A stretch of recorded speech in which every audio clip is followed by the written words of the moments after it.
Dear students, দেখো আমি BM sir বলছি। আজ একটা গুরুত্বপূর্ণ ক্লাস নিয়ে তোমাদের সামনে হাজির হয়েছি।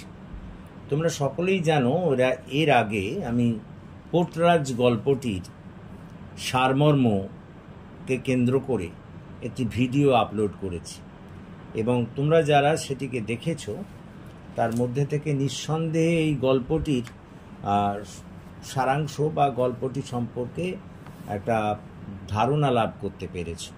আজকে আমরা ওই পোর্টরাজ গল্পেরই যে সমস্ত এমসিকিউ হতে পারে তার একটা ভিডিও নিয়ে তোমাদের কাছে হাজির হয়েছি। কারণ জানো, তোমাদের এবারে কিন্তু পরীক্ষাটা হবে সম্পূর্ণ এমসিকিউ ভিত্তিক। তো আজ আমরা পোর্টরাজ গল্পের গুরুত্বপূর্ণ এমসিকিউগুলো তোমাদের সামনে এখানে তুলে ধরব এবং আমার দৃঢ় বিশ্বাস এই এমসিকিউগুলো যদি তোমরা ভালো করে অভ্যাস করো বা প্র্যাকটিস করো, এখান থেকেই কিন্তু তোমরা কমন পাবে। তো এসো আর দেরি না করে আমরা সরাসরি প্রশ্নের মধ্যে ঢুকে যাই। প্রথম প্রশ্ন, পোর্টরাজ গল্পের লেখক কে? উত্তর, শঙ্কর রাও খারাট। দ্বিতীয় প্রশ্ন, পরের প্রশ্ন, শঙ্কর রাও খারাট কোথায় জন্মগ্রহণ করেন? উত্তর, মহারাষ্ট্রের আটপাড়িতে। পরের প্রশ্ন, কত সালে বা কখন তিনি জন্মগ্রহণ করেন? উত্তর, 11 জুলাই 1921 খ্রিস্টাব্দে। পরের প্রশ্ন, তিনি কোন সম্প্রদায়ের অন্তর্ভুক্ত ছিলেন? উত্তর, মাহার সম্প্রদায়ের। তিনি অর্থাৎ শঙ্কর রাও খারাট কোন শ্রেণীর লেখক হিসেবে পরিচিত? উত্তর, দলিত শ্রেণীর। পরের প্রশ্ন, ব্যক্তি জীবনে তিনি কোন ধর্ম গ্রহণ করেছিলেন? উত্তর, বৌদ্ধ ধর্ম। পরের প্রশ্ন, তিনি অর্থাৎ শঙ্কর রাও খারাটের আত্মজীবনীমূলক গ্রন্থটির নাম কি? আত্মজীবনীমূলক গ্রন্থটির নাম কি? উত্তর, তারাল অন্তরাল। পরের প্রশ্ন, তিনি কোন বিখ্যাত ব্যক্তির ঘনিষ্ঠ সান্নিধ্যে এসেছিলেন? অবশ্যই বাবা সাহেব আম্বেদকর। বাবা সাহেব আম্বেদকর।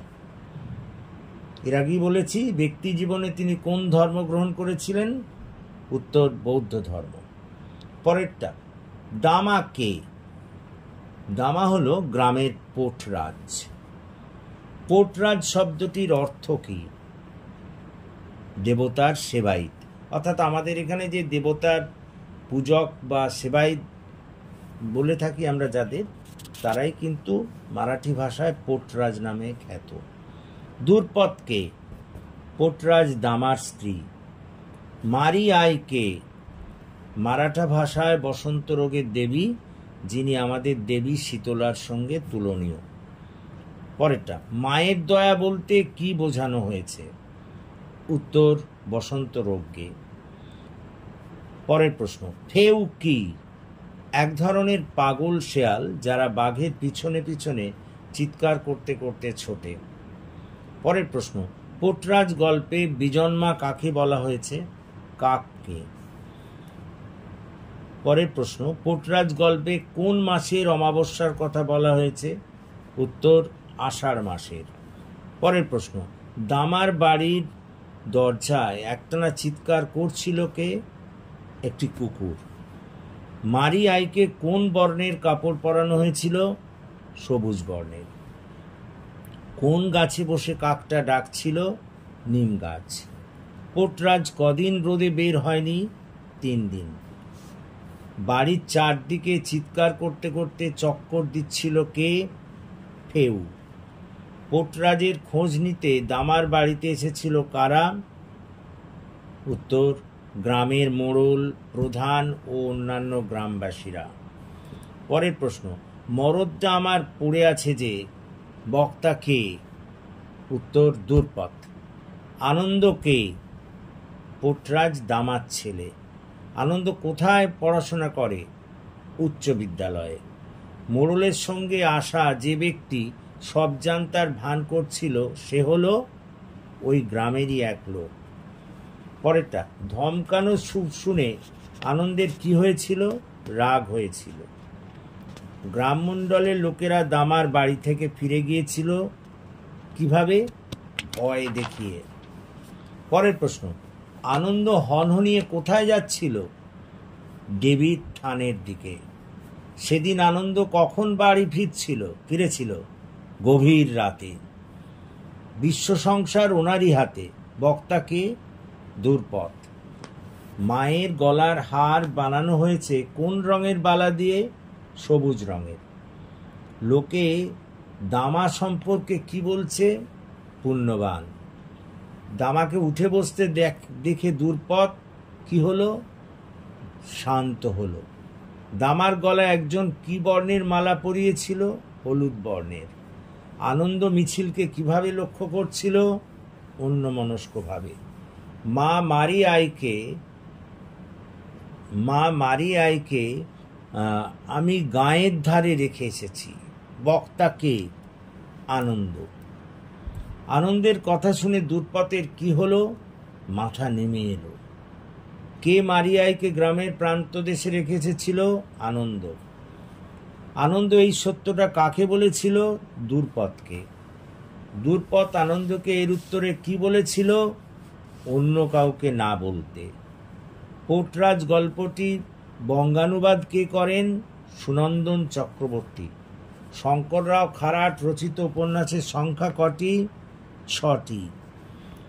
শঙ্কররাও খারাটের সর্বাপেক্ষা শ্রেষ্ঠ উপন্যাসের নাম তারাল অন্তরাল। পরের প্রশ্ন, তারাল অন্তরাল গ্রন্থটি প্রথম প্রকাশিত হয় কখন? 1981 সালে। শঙ্কররাও খারাট কাদের জন্য কলম ধরেছিলেন? দলিতদের জন্য। শঙ্কররাও খারাট মহারাষ্ট্রের কোন জেলায় জন্মগ্রহণ করেন? সাংলি। এবার শূন্যস্থান পূরণ। গ্রামের পোর্টরাজ ড্যাশ বাড়ির আবহাওয়া ভারী। এই ড্যাশের জায়গায় উত্তর হবে দামার। এখনো ড্যাশ আছে খালি বাবা। এই ড্যাশের জায়গায় হবে উত্তর প্রাণটুকু। সব সময় বিজন্মটা আমাদের ড্যাশ করছে। উত্তর হবে সাপমন্নি করছে। এ হলো ড্যাশ মাস। সারা আকাশ মেঘে ঢাকা। এই ড্যাশের জায়গায় উত্তর হবে আষাঢ়। তোমার দোরে ড্যাশ ছড়া দিই। এখানে উত্তর হবে রক্তের। ড্যাশের জায়গায় তোমারে এত ভক্তি করি তবু আমার ড্যাশ এমন কেন মা? উত্তর হবে কপালে। এখানে ড্যাশের জায়গায় উত্তর হবে কপালে। ভুল করে থাকলে শাস্তি দাও কিন্তু আমার ড্যাশ বাঁচাও। এই ড্যাশের জায়গায় উত্তর হবে স্বামীকে। দেখে মনে হলো মা ড্যাশ বসে। উত্তর হবে খুশিতে বসে। ঘরে গিয়ে কপাল চাপড়ে ড্যাশ পড়ে সে। এই ড্যাশের জায়গা হবে মেঝেতে। তারপরের প্রশ্ন, ড্যাশ হয়ে গেল পোর্টরাজ রোদে বেরোয় না। এই ড্যাশের জায়গায় 3 দিন হবে। দেখে মারি আইয়ের থানের দিকে ড্যাশ যাচ্ছে। উত্তর এখানে ড্যাশের জায়গায় হনহনিয়ে হবে। এই দেখো কাঁদিস কেন? কাঁদলে ড্যাশ হয়। এই ড্যাশের জায়গায় উত্তর হবে অমঙ্গল।